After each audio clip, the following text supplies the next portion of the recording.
So here's your first example on finding the limit of rational functions with x going to infinity.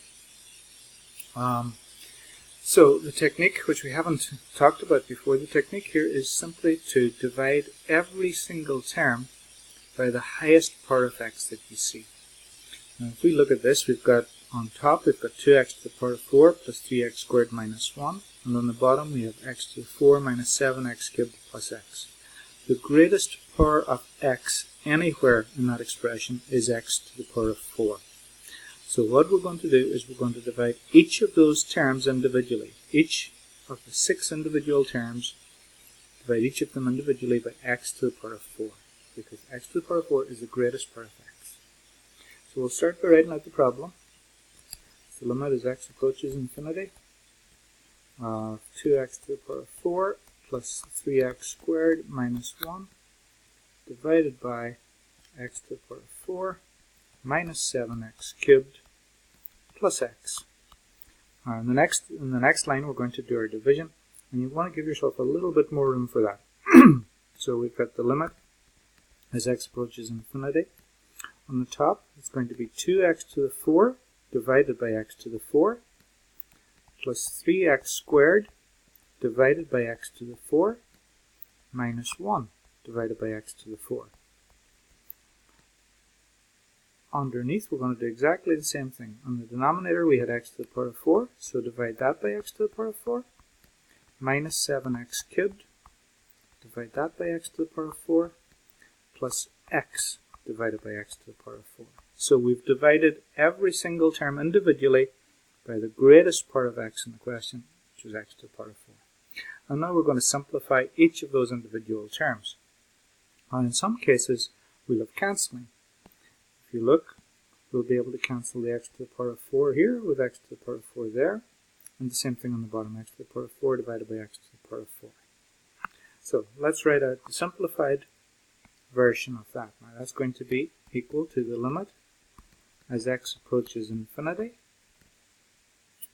On the top, 2x to the power of 4 divided by x to the power of 4 is just going to be 2, plus 3x squared over x to the power of 4, that's going to be 3 over x squared, minus, it's just going to be 1 over x to the power of 4, and our denominator, x to the power of 4 divided by x to the power of 4, everything cancels. When everything cancels you're left with 1, minus 7x cubed over x to the power of 4, that's simply 7 over x, plus x over x to the power of 4. The x will cancel, 1x on top, 1x on the bottom. You're going to be 1 over x to the power of 3.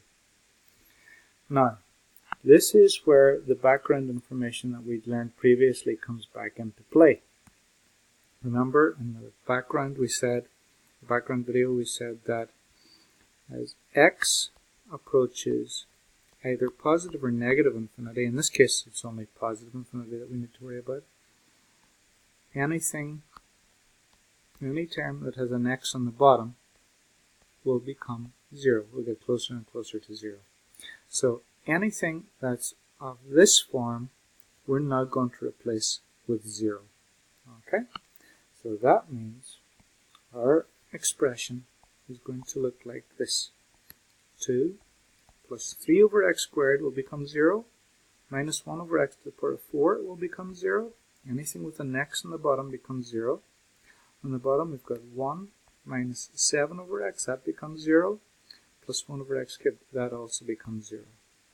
So it works out simply to be 2 over 1, or just 2. And that's how you calculate the limit of a rational function. Now, just to make sure that we're okay, let's look at the graph up here in the right corner. Now remember, we want to take the limit as x goes towards infinity. That's x getting bigger and bigger and bigger. So we want to make our x, we want to see what happens to the graph as we move further and further to the right. And you can see that down here, as x approaches 10, something peculiar is happening. But what we're interested in is x approaches infinity. In other words, what happens to the graph as we move off to the right, as we look to the right. And you can see that as we look to the right, this graph is getting closer and closer to a height of 2. In other words, the limit is equal to 2 as x approaches infinity. Again, the limit as x approaches infinity of f of x is equal to 2, which is in agreement with what we have down here. Okay? Alright, thank you.